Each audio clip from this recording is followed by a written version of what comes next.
केजरीवाल सरकार की क्या अच्छाई है और क्या बुराई है, उस पर क्या कहना चाहोगे? कुछ पॉलिटिकल लोग या कुछ और जो इन्फ्लुएंशियल लोग हो तो किसी भी रास्ते को बंद कर देते हैं। जो छोटे बच्चों को सिखाया जाए मोदी तुझे मार देंगे, देश के प्रधानमंत्री को मार देंगे, ये शिक्षा।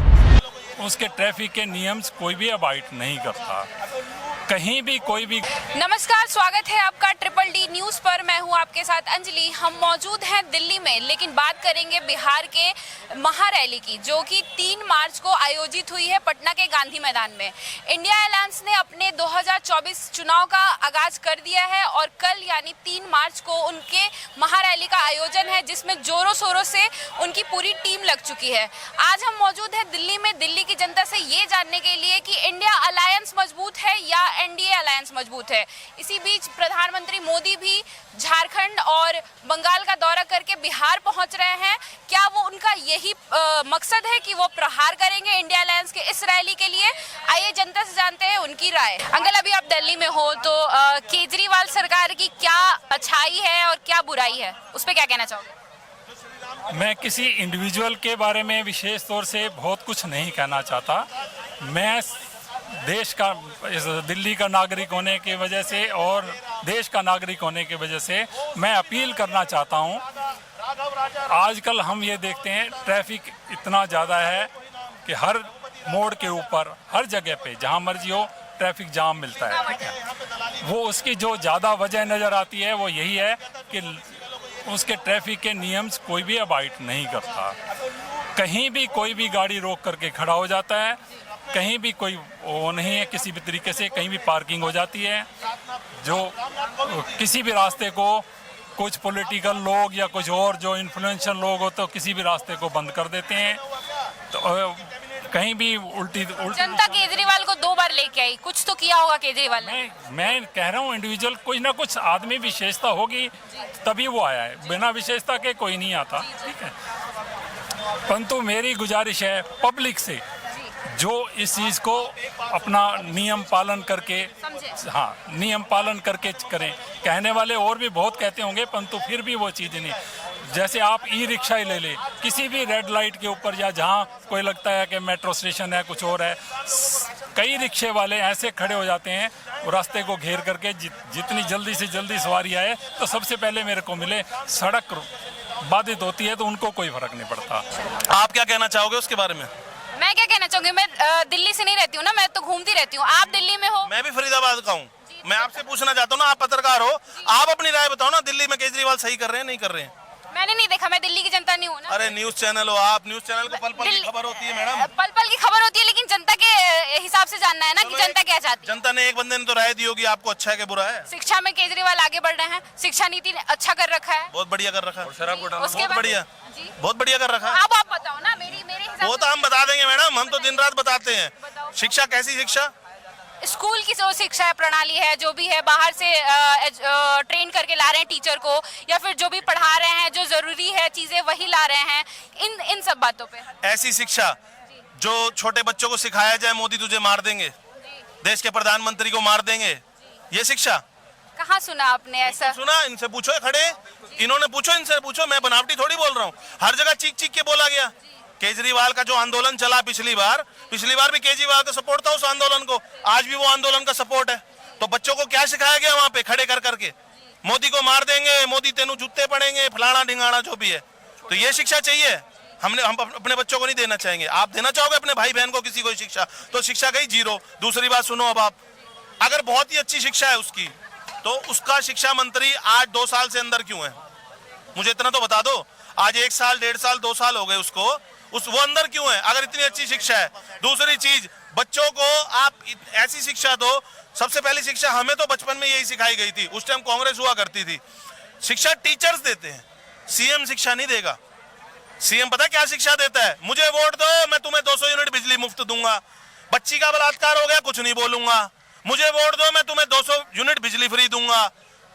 बॉम्ब ब्लास्ट हो गया, मैं कुछ नहीं बोलूंगा। मुझे 200 यूनिट बिजली मैं मुफ्त दूंगा, मुझे वोट दो। मैं कोरोना पे कुछ नहीं बोलूंगा। मुझे 200 यूनिट बिजली मुफ्त देनी है आपको, आप मुझे वोट दो। उसके बाद सिर्फ 2 ही बातें हैं मैडम। 200 यूनिट बिजली मुफ्त कर दी मैंने, और दूसरी बात है मैंने शिक्षा अच्छी कर दी। तो भारत की जनता को सबको पता है, अगर शिक्षा मंत्री 1.5 साल से अंदर है और उसने शराब में घोटाला किया हुआ है तो ऐसी शिक्षा का कोई फायदा नहीं। आप अपने बच्चे को मंत्री बना दोगे, संतरी बना दोगे, इंजीनियर बना दोगे, क्या आप चाहोगे आपका बच्चा किसी करप्शन में फंसे? आप चाहोगे? तो ये शिक्षा मंत्री, इस शिक्षा मंत्री को देखकर हमारे बच्चे क्या सीखेंगे? ये गंजा रोज पहुंच जाता था केजरीवाल के साथ जब शिक्षा मंत्री था और पीछे घोटाले पे घोटाले किए जा रहा था। मैडम कभी आपने सुना है एक शराब की बोतल के साथ शराब फ्री मिलेगी? ये शिक्षा मंत्री नहीं तो दिए मैडम। कोरोना हुआ था, हम सोचते थे रोटी मुफ्त में बांटेंगे, हम सोचते थे कोरोना की वैक्सीन मुफ्त में बांटेंगे, इन्होंने शिक्षा मंत्री जी ने हमारे ने एक बोतल के साथ एक बोतल मुफ्त कर दी। इंडिया अलायंस में 30 पार्टियों को शामिल किया गया है एनडीए के खिलाफ, जिसमें 39 पार्टियां हैं। तो कितना हिम्मत उनको मिला एनडीए के सामने लड़ने के लिए? कहां से हिम्मत मिल रही है उनको? मेरी बात सुनो, लकड़ी वाला मुहावरा मिला हुआ है हमें, एक लकड़ी टूट जाती है 40 नहीं टूटती हैं। अगर 40 चोर इकट्ठे मिलेंगे तो जल्दी से नहीं टूटेंगे, शोर ज्यादा होगा। और एक अकेले मोदी जी हमारे हैं, वो इसलिए टूट जाते हैं क्योंकि वो जनता से प्यार करते हैं। मोदी जी हर जगह क्यों झुक जाते हैं? मोदी जी ने पिछले आंदोलन में झुक गए, इन्होंने तो तालियां बना दी, हंसी ने मतलब अपा ने, मतलब जो भी बोलते हैं कि हमने इनको झुका दिया मोदी जी को, वो इसलिए झुके, वो भ्रष्टाचारी, वो आंदोलनकारी, वो खालिस्तानी, वो लाल किले पे चढ़ गए और झंडा भी उतार दिया उन्होंने भारत का। मैं ये पूछना चाहता हूं, अगर मोदी जी की जगह कांग्रेस सरकार होती और उस दिन वो झंडा उतरता तो कितने सरदार गोलियों से मरते? मोदी जी ने एक बंदा नहीं मरने दिया। ठीक है मैडम, अब आ गई गठबंधन की बात। आप एक बात का जवाब दो, इन 40 गठबंधन के जो भी बड़े बड़े नेता हैं, सीएम है, कोई साला अध्यक्ष है, कोई प्रदेश अध्यक्ष है, कोई जिला, जो भी है इनका गठबंधन में, मुझे सिर्फ इतना बता दो, इनसे सिर्फ आपके मीडिया के माध्यम से एक सवाल पूछना चाहूंगा, क्या इन 10 सालों में मोदी जी ने एक भी काम अच्छा नहीं किया? क्या इन 10 सालों के अंदर मोदी जी ने एक भी काम अच्छा नहीं किया? मैडम ये वही 40 चेहरे हैं जो 2019 में भी गठबंधन करके बैठे थे, आज 2024 में भी वही गठबंधन है। वो मोदी जी के किसी भी अच्छे काम को अच्छा नहीं बोलेंगे क्योंकि उन्हें सत्ता हासिल करनी है। आपका भी कोई दुश्मन होगा, कोई अच्छा काम करेगा तो आप भी ताली बजाओगे उसके लिए और कहोगे इसने ये काम अच्छा किया है। क्या मोदी जी ने इन 10 सालों के अंदर कोई एक काम अच्छा नहीं किया? जो विपक्ष को दिखाओ। आज तक विपक्ष ने मोदी जी का कोई भी काम अच्छा नहीं बोला, चाहे वो पेंशन का काम हो, चाहे वो ब्लास्ट रुकने का काम हो, चाहे आतंकवाद का काम हो, चाहे ब्लैक मनी का काम हो, चाहे 5 लाख की बीमा योजना का काम हो, चाहे ये जो सफर आज 5-5 घंटे में 10-10 घंटे वाले तय हो रहे हैं उनके बारे में हो, चाहे विदेश में जो डंका बज रहा है उसके बारे में हो। तो मैडम उस गठबंधन ने, आपको खुद पता है, आंखों में पट्टी बांधकर एक ही बात सोच रखी है कि इस देश का पैसा लूटना है, किसी भी तरह सीट पे आ जाए। आपने उनका नारा देखा होगा, कुछ भी करो, कैसे भी करो, बस इस मोदी को हटाओ, कुछ भी करो, मोदी को हटाओ। उनके साथ जनसभा फिर क्यों आ रही है? जब इतना विद्रोह है फिर भी जनसभा क्यों आ रही है?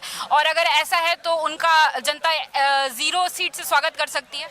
मैडम एक बात सुनो, आप एक बात सुनो, जब अमृत मंथन हो रहा था, हमारे देव थे, अमृत मंथन अकेले देव चाहते कर लेते कि नहीं करते? कर लेते ना। उनको राक्षसों को क्यों बुलाया गया?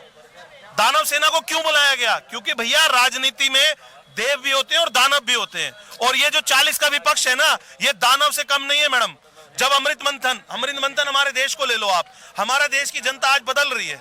आज मोदी जी के हाथों अमृत निकल रहा है। अमृत इन द सेंस जो पॉलिसीज वो दे रहे हैं हमें, जो सुविधाएं हमें दे रहे हैं, वो अमृत है एक तरह का। और ये राक्षसों की सेना 40 की एक तरफ है, इन्हें उस अमृत से मतलब नहीं है, इन्हें सिर्फ अपनी जेब से मतलब है। अमृत इन द सेंस मेरा देश भारत, इन्हें सिर्फ अपनी देश से मतलब है। नहीं तो मैडम एक एक अकाउंट उठा लो, एक एक बंदे को उठा लो, कोई साला पढ़ा लिखा इतना नहीं होगा, डॉक्टर इंजीनियर नहीं होगा। अधर्म का साथ लेना पड़ता है धर्म के लिए, ये आप कहना चाहते हो?